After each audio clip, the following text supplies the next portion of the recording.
A monster week in the SEC. Georgia, Auburn, Bama, Mizzou, Oklahoma, Texas. Any upsets brewing? It is time to get the squad together. You're talking ball with the SEC squad.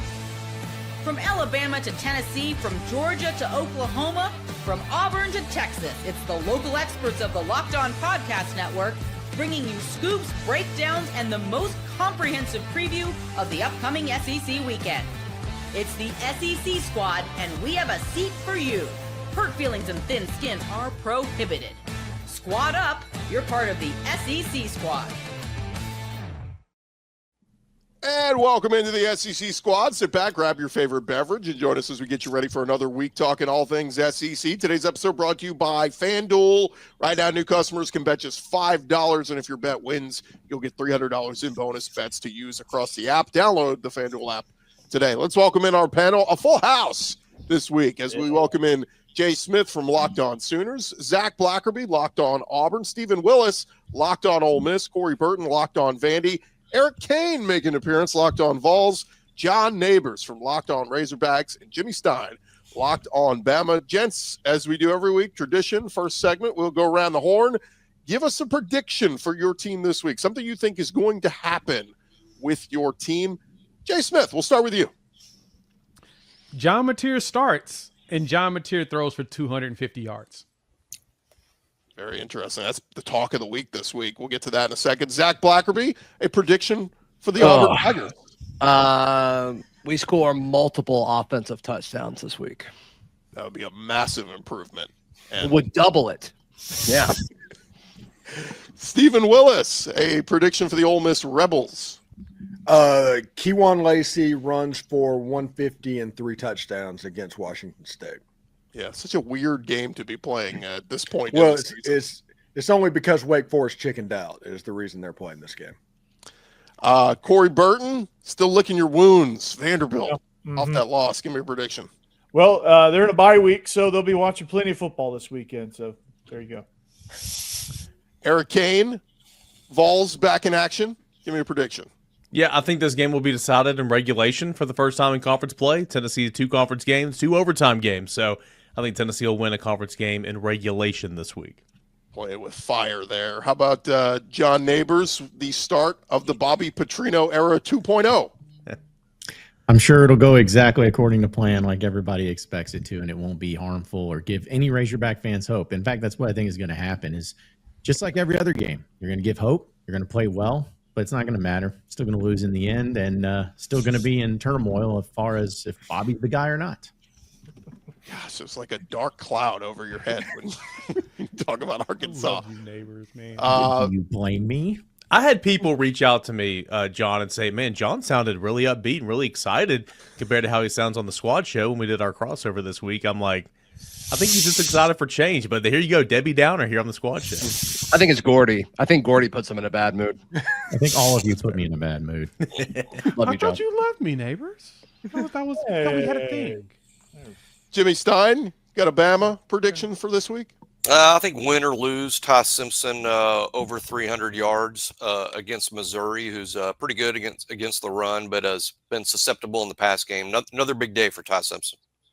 Yeah, I was doing some deep diving into numbers, and I was surprised how close Ty Simpson and Joey Aguilar are in a lot of passing statistics. Aguilar's got more interceptions, but very comparable numbers. So we'll see if both those guys can keep it rolling. Good. Ty Simpson's a pretty good quarterback, we'll say.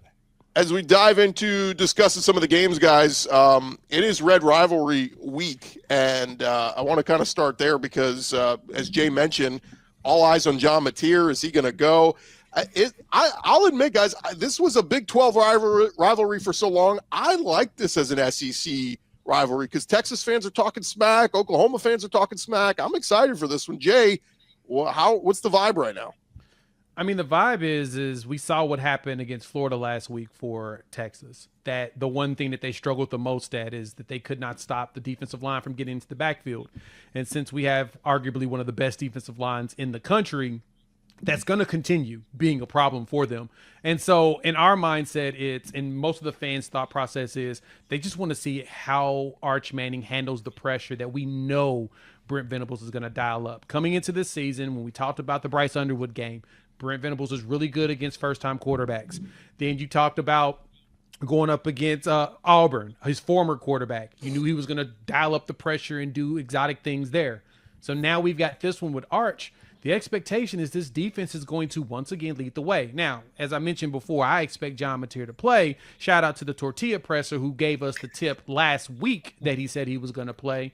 For the uninitiated, you have to go look up what that means. I'm not going to go ahead and tell that story for a 15th time, but I do anticipate that our defense is going to be what carries us regardless of which quarterback plays, and I'm ready to see if Arch Manning has a better game than he's had his career so far.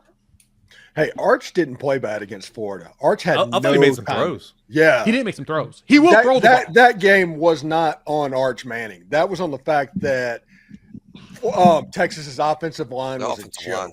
The offensive line's really bad. Yeah. O-line against Oklahoma's defensive front. Yeah. Let's see how that goes. That will not be fun for Arch. I'm calling that right now. I mean, I was told by Texas fans that their offensive line was going to be just fine, even though they lost 4 guys to the NFL. And I tried to promptly let them know those guys don't have that very many snaps together. It's going to take some time for them to get it rolling. And they said, no, we'll be great. We're Texas. We got this. Just fine does not look too hot right now. It's Exactly. On the roundtable on Sunday, I did say that I called Texas being on 8-4 watch for the whole offseason. And unfortunately, I was pumping sunshine because there's no way they're getting 8 wins. Wow. Dang. Oh, Pick them while they're down, Steve. yeah. I'll say this too. Trey Wisner, apparently, when he scored that touchdown late, what do you have, like 8 carries for 11 yards or something like that? But he, at the end, they said he grabbed his hamstring, and so he's a little bit banged up. And it's like that was supposed to be Texas's bread and butter. We didn't know what Arch was going to be, but we knew Texas, they're going to run the crap out of the football. They have not consistently run the football well, and they've been banged up. C.J. Baxter, Trey Wisner, it's just been a mess. So what's the vibe from the rest of the panel in this game? Gordy's already said it, but I'm impressed by how quickly this feels like an SEC football game. I mean, they're new to the league, and all of a sudden this feels like one of the SEC's oldest and best rivalries. That's what this feels like, and I think it's such a great addition to the league that this game counts as part of the SEC inventory. And the Oklahoma we've seen so far, and the Texas team we've seen so far, Oklahoma's clearly better. So I think I like Texas to win. Yeah, a long-standing member of the conference. I appreciate finally feeling accepted. Thank you. I mean, it almost feels like that long-standing Ole Miss Oklahoma rivalry. I mean, it almost that feel to it. It's so classic. We've been lifelong rivals for like 3 weeks now. Yeah, Minimum. Great, man, and hopefully Texas Oklahoma will live up to that rivalry. But no, I'm interested to see John Mateer, how his hand responds, because that's a tough thing to come back from so early. So how does his hand respond? How does the play calling go around his hand, and how do they protect him? You know, what does it look like for Oklahoma? Because it's not an easy defense. Texas defense is not an easy defense to try out. Just got surgery to the hand. It's not. Go ahead, Eric. We're losing Corey's going underwater. Uh-oh. Yeah, I mean, I was just going to say, Jay, I know you expressed confidence that he's going to play, but I mean, again, this was the thumb on his throwing hand, right? Mm-hmm. Yeah, it was. It was his right one. It's like at the bottom.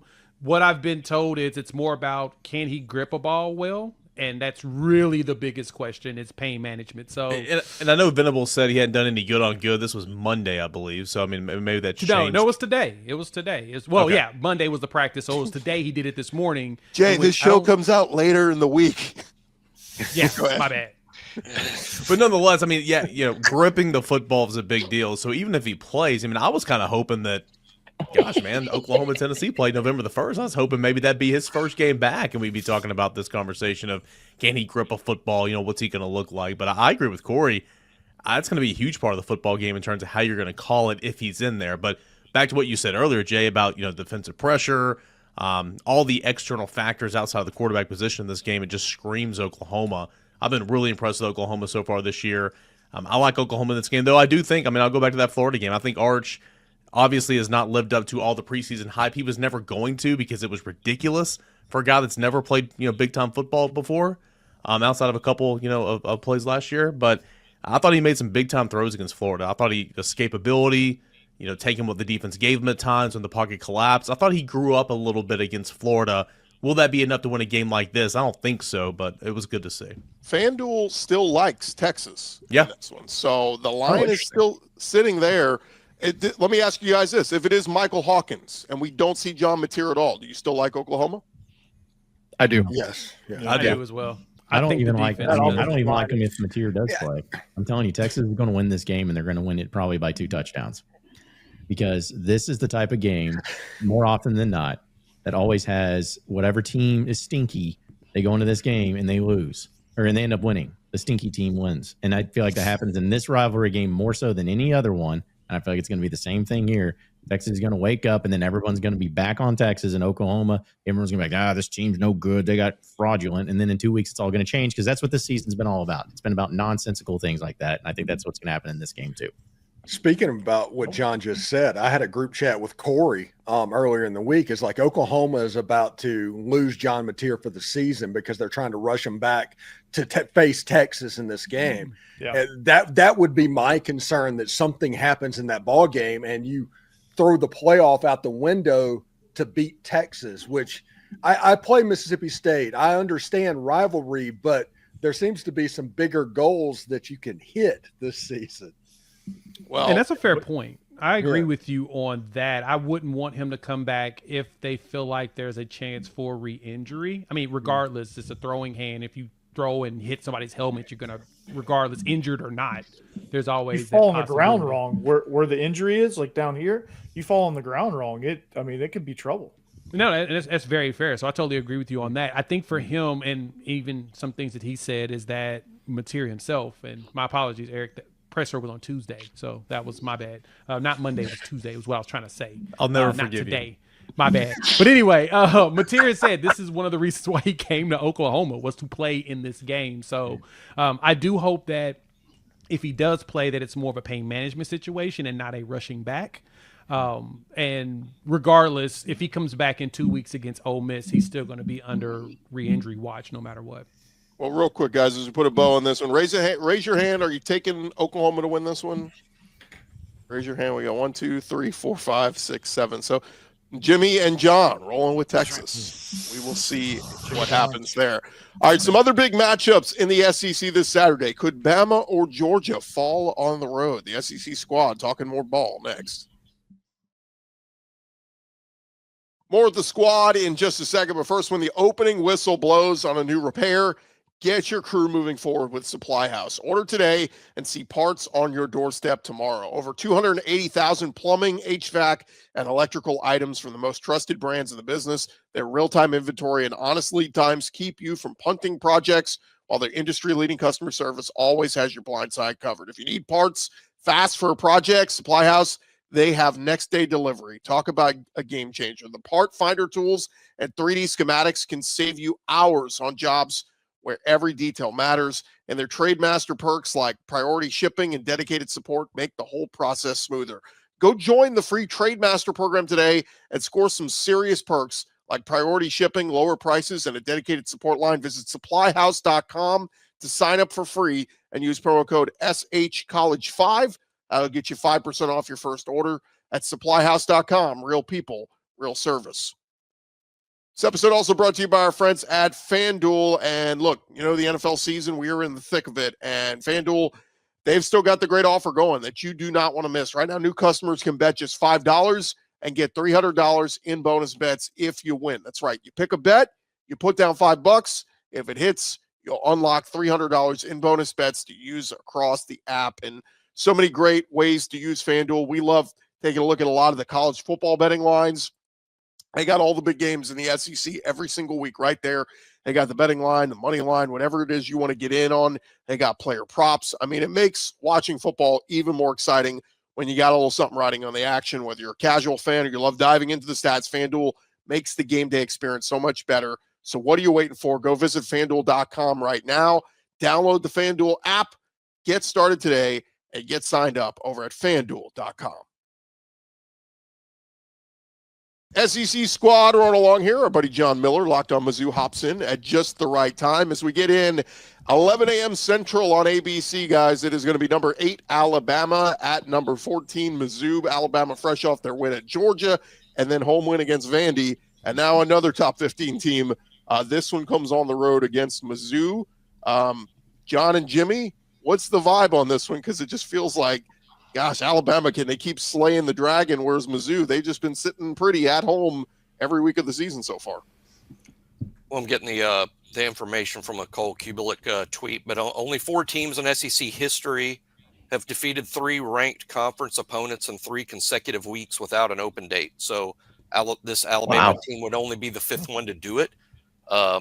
I'm not predicting a loss for Alabama, but I would say that I'd be a little surprised that it's this Alabama team that becomes only the 5th team in the history of the conference to pull off something like that. So I think it's going to be 60 minutes, and I think it's going to be very difficult, but it is tough. 3, not just 3 ranked teams, but 3 emotional wins in a row, or coming off 2 emotional wins to go into an 11 a.m. road game against a Missouri team that's good on both sides of the ball. They're statistically very scary team. So I'm expecting a 60-minute football game.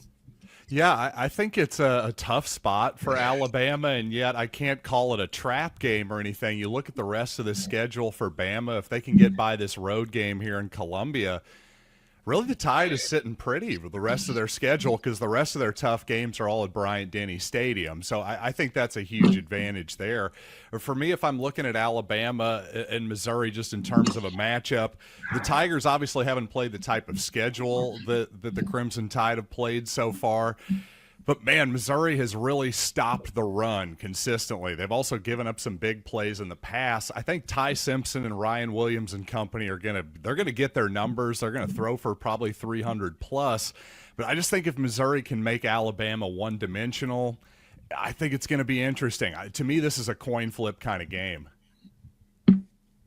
Anybody else got a read on Alabama at Mizzou? I mean, Jimmy put it out there. It's a lock. Jump on Mizzou. They're going to win this one. Jimmy, Ahmad Hardy, I really like him as a running back. I mean, he might be one of the best in the conference. Like, what kind of problems does he pose for this Alabama defense? Well, significant. Alabama had struggled stopping the run. I think the Vandy game was a good illustration of good Alabama and bad Alabama in the first quarter. They gave up 1 million yards rushing to Vanderbilt, but then over the last 3 quarters, hold them to 20 yards. What does that mean against Missouri? Probably not much, because Missouri runs the ball so differently than Vanderbilt. It's a different type of rushing attack, but the production is just crazy. Ahmad Hardy's the guy everybody talks about, of course. Heck, I think even comparisons to a guy like Ashton Genty are fair when it comes to Ahmad Hardy. But the number 2 back, he averages more yards per carry than even the starter Hardy. So Jamal Roberts, I think, has 7.3 yards a carry. This is a powerful team on the ground, and Bo Prabula can beat you, with his arm if you overplay the run. Difficult offense to prepare for. But John brought up the schedule. I think a lot of Missouri, we're going to find out if Missouri's statistics are a little fraudulent based on who they've played. ESPN says schedule's 109th. Alabama's is 3rd so far. No doubt Alabama's more battle tested, but Missouri statistically is a very scary ball club, and it starts with how they run the ball. Yeah, I think that's exactly right. That's why this is a tough one for me to call, and I'm kind of waffling back and forth on it. And really, I think it's a cop-out to call it a coin flip, but I really feel that way. I think if this were in Tuscaloosa, I would certainly favor the Tide, but in Columbia, a place where Missouri hasn't lost since 2023 to Jaden Daniels and LSU, Malik Neighbors, that whole crew, I just think it's a tough place to play, a tough spot for Bama, and a game that Missouri's probably been preparing for 3 weeks at this point. And by the way, Corey, you said Ahmad Hardy, one of the best running backs in the SEC. How about they're coming off a bye week, and he still leads the nation in rushing? The nation. The best running back yeah, in the country right now. Yeah. I mean, there you go. Yeah, just his yards after contact is a good statistic alone. Just that alone would be up there in terms of rushing yards in the conference. I mean, he'll be back next year. Yep, 100%. Lawrence County, Mississippi for the win. Hell yeah. Zach, let's real quick, by the way. Running back Jamal Roberts is so good he won American Idol last year. There you go. Show your hands real quick. Do you like Mizzou to pull off the upset over Alabama? I think I do. Lord There help you me, go, I John. think I Attaboy, do. John. Only 3 of us. Everybody else rolling with Alabama on the road. You're with the sharp money, baby. Zach, let's get to your game. 6:30 Central on the plains of Auburn on ABC. It'll be number 10 Georgia at 3-2 Auburn. No Brock Bowers in this one for you, Georgia. But Zach, I've just been building it up. I think Auburn's offense is going to look much better at home. What say you? I hope so. I mean, they've got the dudes to do it. Sometimes I think it's play calling. Sometimes I think it's been the quarterback wanting to hold on to the football. But I mean, the way I've been talking about this one for 2 weeks now, it's like they could do it, but until they do it, I have a hard time getting there at this point. Yeah, I mean that's fair. I mean, it's been kind of a mess over there at Auburn. Thanks, Corey. About. Yeah. Appreciate that. I feel like it has been. Let me phrase this to everybody. More likely to happen. Hugh Freeze on the path to getting fired here the next couple of weeks, or Auburn's offense gets better. Which one's more likely? Yes. Absolutely yes. So No, I hate to be this guy, but like, and Hugh Freeze has said this, but I feel like it's more okay if we say it than if the head coach says it. But like Auburn has had his hands full the last 2 outings, and it's been close with 2 top 10 teams. And I mean, it's gonna be tough against Georgia too. But then it's like, okay, like it's gonna get easier. But that easier is you host Missouri, a team that we all just talked about how good they are, and then you go to Arkansas, and then like you get Kentucky, which is great, and then you go to Vandy, and it's like, all right, like we all know the stories of Diego Pavia against Hugh Freeze. So like while it does get easier, it's still not easy. And so like there is a path for Auburn to look better because of the competition, but it's not like there's this major drop off. So there's a path for it for sure. A lot of Auburn fans are in the camp of like, if Auburn like looks terrible against Georgia, you know, they're ready to say, hey, Hugh, pack your bags. I'm not there yet because I mean, I picked Auburn to lose these 3 games going into the season, and then I picked them to kind of get hot after this game. So like, I'm not in the camp of like, let's burn it all down and start over. Like, that's just not where I'm at. I don't think that's entirely fair, but the offense has been bad. And with all of those weapons, it should get better. Anybody surprised the line's only 3.5? Yes, I've done like 5 shows on that. It's fascinating. I mean, I'm not an expert on Auburn clearly, but you know, Tennessee's played Georgia. I feel like I know Georgia pretty well, and that's a pretty good ball club. I know it's a road game. Plain's a difficult place to play, but at 3.5, night, Cam Newton night, I guess they're taking. Yeah, they're retiring Cam Newton's jersey, so that's going to be something. And I mean, we all know Jordan Hare makes weird things happen. On Cam Newton night, I mean, what kind of energy is going to be in there? You know, that's Does crazy. Deuce Knight have the same jersey number as Cam Newton? What's up? No. Deuce Knight doesn't wear the same number as Cam. No, we made Deuce wear. We said Deuce could not wear his number anymore. Perfect. Okay. Well, so You know, will we Kirby see? hasn't lost games like this. Cam Newton's It's an unlike Kirby Smart to lose a game. I mean, not in recent Georgia history have they lost a game like this one. But is this the weakest Georgia defense he's had in the last 5-6 years? Probably. Yeah, probably. Yeah, I think Probably. so. They look lost almost out there. Yeah. One thing's interesting. This feels like the game that Hugh Freeze has, locked the gates behind. Really shows out. As a person that went through the Hugh Freeze experience at Ole Miss, there was always 1 or 2 games every season to where everything clicked into place. And it feels like that is this game. Georgia's not quite right. Something just doesn't look right about them. Auburn struggled against top 10 teams on the road. Yeah, they didn't get blown out. Now they're coming back home. I'm expecting, honestly, Jackson Arnold and Cam Coleman to hook up at least twice in this game for long touchdowns. Oh, that'd be incredible. Even on that. But you're right, Stephen. Though I mean, even in his first 2 rosters, which were not as good as this one, I think we all agree that this Auburn roster is better than his first 2.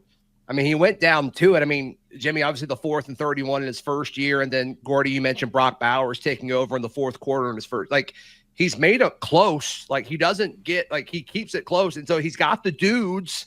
It's just there's no offensive identity. Hopefully they figured some of that out over the bye week. It feels like the odds makers aren't really sold on Gunnar Stockton being able to win on the road. That's what it kind of feels like where this spread is. This Auburn defense is good. Like Auburn has a really good defense. If you can it really is. It is. And when you look at the swing as far as the spread goes, it would be 10 possibly if it was in Athens. So this is about right if you don't feel like the quarterback can handle the pressure on the road. And so as good as this Auburn defense is, that may be the reason why the spread is so low, and it could end up being a close game. I think Auburn can squeak it out if they just keep Stockton, busy.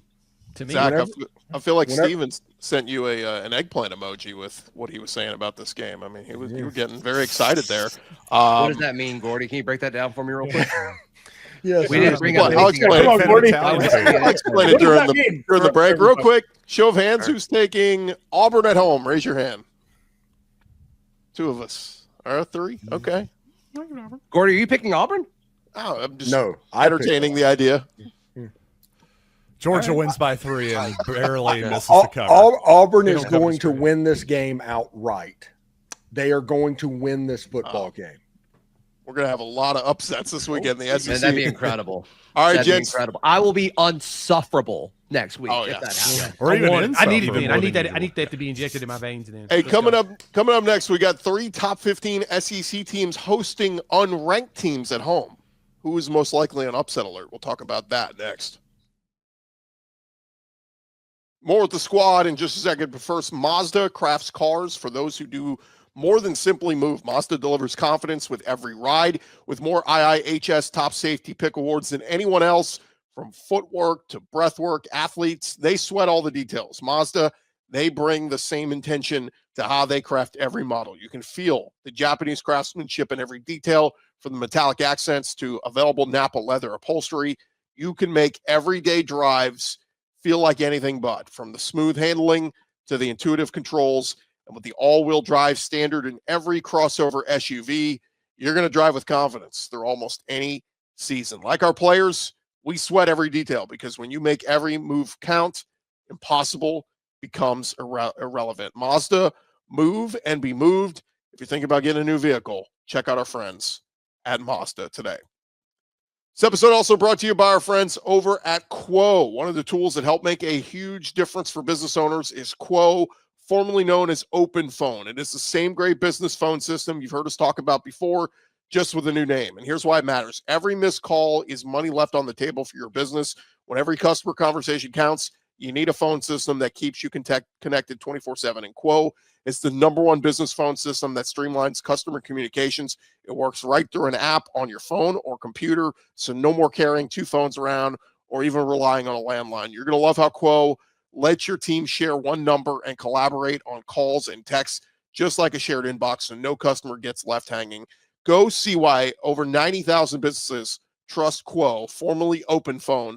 Get started for free and get 20% off your first 6 months at quo.com/lockedoncollege. That is QUO.com/lockedoncollege.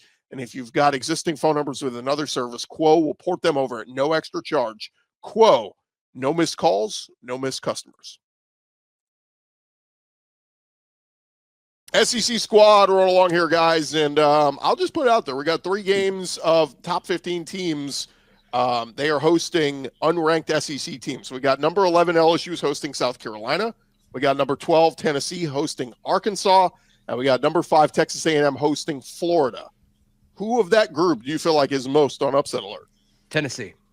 I was gonna actually say the same, and I only say that because the 3rd Saturday in October is the next week. This is a very easy game. Come on, John Neighbors. Arkansas for. John looks like it is very easy to John, overlook. be the voice of reason. Come in here. Come I truly on. believe that Arkansas, because now they have fired their coach, this is the game where they bounce back and show up out of nowhere and play a really good, hard-fought game for their new head coach. Well, the issue, Jay, is it's never been offensively. They've scored tons and tons of points. They have one of the best quarterbacks in the league. I mean, their issue's not offense. They're going to score points. I think that's what it's going to be. I think it's going to end up being a shootout between the two, and that's where I'm not saying Tennessee's going to lose, but I think this one is going to be the one because, like I said, the 3rd Saturday in October is the next week, and that's an important game. And remember, Jay, Tennessee lost this game last year and looked horrible. Right. I mean, looked pathetic. That is So, true. There's a lot of holdover from that game, and Josh Heupel holds a grudge big That gives time. me a And lot so, of like, I think a lot of pause these players and- are like that too. That gives me a lot of pause, and so does the fact that I don't really see Tennessee punting in this game. That's a slight problem for me as well. Like, I don't These think three, y'all understand what the significance would be if Arkansas won this game. Like, everything gets turned upside down completely into a whole new direction because suddenly it's Bobby Petrino staying on as the permanent head coach for Arkansas. It's that type of game. And if that happens, then suddenly it makes it to where it's like, okay, well, do the board trustees, do the athletic director, do they even continue to search, or do they have to wait out? Does they have to win a few more games? But then it gets everybody back on board, and then Arkansas's got Texas A&M at home in the next week, and I'm sure that will go great. But the point is like that is the type of game that would literally turn everything upside down. It's already pretty chaotic over here. It would go to straight like clown shoes level if that happened. Just like Tennessee saved Sam Pittman's job last year, right? Yeah, that's right. Sam Pittman. Tennessee's really good at that. They're really good at dictating who Arkansas's coach is going to be for the next year. So Hopefully not on Saturday. So for that reason, listen, I could sit here and say like, yeah, Arkansas can do this, that. I have no idea. I think the team will be better because it's hard to be much worse. And the defense is awful in every statistical category. It's dead last in the SEC, so they can't get much worse. But I don't know. It's either going to be where Arkansas wins this game or they get blown out. That's the only two things that happen. But I do not think they win this game. There's no reason to believe they win this game. I don't want to have hope in this game because I just can't handle that right now. So These What's the three line in games. this? These three games. 13 and a half. it opened at 13.5. It's dropped as low as 11.5 though. These three games are a jumping off point to point out that at this point in the season, SEC teams are 46-7 cumulatively at home. I like all those home teams. Tennessee And has those not three in lost particular to. win. Sorry to cut you off, Jim. Tennessee's not lost to anybody at home except for Georgia since 2021. But just also let the record show that Arkansas Kind of selected. has not lost Didn't they lose to Ole Miss In 2021? 2021, I said Oh, since okay. 2021. Get 'em, Okay. even. Or I guess since 2022. Better for you. Yeah. The record needs to reflect that Arkansas has not lost to Tennessee since 2007. It's true. Just saying. I will say this: I'm a little bit intrigued by Florida at Kyle Field. That's I know the a game I was tough going with, place John. I know that's a tough place to That's play, but tricky. I know everybody's focused on Texas right now and what they did in Gainesville. But to me, did that not look a little bit like a different DJ Lagway? I'll tell you this, that front four, I know the offensive line for Texas left a lot to be desired, of course. That front four for Florida is legit. They got that freshman wide receiver back whose name Dallas escapes Wilson. Dallas, Wilson. thank you. Yeah, that kid. That kid, he's pretty talented. But seriously, there's something about that game. I know everybody has been looking askance at Florida all season. All of a sudden, I'm going, maybe I can kind of see a path. I agree with. Okay, so Florida, even when Florida was looking horrendous and Lagway was throwing pick sixes and Napier. I mean, again, I still don't think he's going to be the head coach of Florida next year. But when the offense was a laughing stock prior to on Saturday, the defense was still there. The defense was still carrying that team as much as they could. The defense is good. Yep. You get a good run game. Jaden Ball had over 100 yards on the ground. You get Lagway to play like that. Just don't turn the football over. I mean, Tennessee got to the CFP last year thanks to a good schedule, but also running the football and playing defense. I mean, Marcel Reed is not good. Sorry. Like, he's not very good. So I'm not saying Florida wins this game, but, like, of the three, John, I'm with you, man. I'm looking at this Florida A&M game. That was the one that's intriguing me. I think What I'll about say Marcel Reed threw the game winner at Notre Dame a few weeks ago, so he did do that. Now, at home, they struggled that 4 quarters against Auburn. And that Mississippi State score last week, wasn't it like 7-3 at halftime? They finally woke up in the second half and got going. But I don't know. I'm with you guys. I think Florida, the way they're playing right now, Billy Napier said last week that Lagway's finally healthy, and he had his best week of practice. So if that's true, we should see some carryover here. Yeah, they can't fall into the trap of DJ Lagway being the focal point of that team. It is Jaden Ball. Yep. That is the guy that needs to be the hoss on that team. Don't fall into the DJ Lagway trap again. Give the ball to Jaden Ball and play defense. Could he have maybe got all of his spring training reps out of the way now, and, like, he's feeling good? Like, maybe. I mean, he missed a lot of time. He's healthy. Missed a Practice whole lot of does time. matter. We're learning or practicing does matter. And if I you're thought not he out looked there like a practicing in the different guy spring- this week. I really did. Let me just I think add it's this. Dallas, He though. is 2023 Mr. Texas. He wanted to play badly against the Longhorns last year. He's getting to come back home to he's from Willis, Texas, just outside Houston, about an hour up the road is College Station. Lagway's going to want to, prove to A&M, hey, I picked Florida over you guys, and this is why. Okay. Oh, that's an interesting thing. And Willis, Texas sounds like a fantastic place. Yeah. There's also some other storyline that Torian York played high school ball against him, and I think he's 2-0 or 3-0 against Lagway. So there's like a little rivalry there too between those two guys. So a little bit more spiciness. The other one we didn't really touch on, you guys, LSU against South Carolina. Big questions about LSU's offense. They needed the bye week. Brian Kelly said, if we get that bye week, Nussmeier get healthy.